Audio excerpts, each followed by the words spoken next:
ડાંગ જિલ્લાના આહવા ખાતે જિલ્લા વિકાસ અધિકારી કે.એસ. વસાવાની ઉપસ્થિતિમાં પોષણ સંગમ કાર્યક્રમ અંતર્ગત એક દિવસીય વર્કશોપ યોજાયો હતો.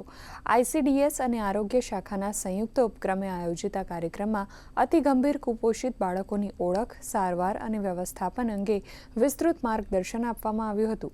વર્કશોપનો મુખ્ય ઉદ્દેશ બાળકોને કુપોષણ મુક્ત કરી બાળ મૃત્યુ દરમાં ઘટાડો કરવાનો છે. આ પ્રોજેક્ટ દ્વારા ડાંગ જિલ્લાના બાળકોના સ્વાસ્થ્ય સ્તરમાં સુધારો લાવવા માટે વહીવટીતંત્ર કટિબદ્ધ બન્યું છે.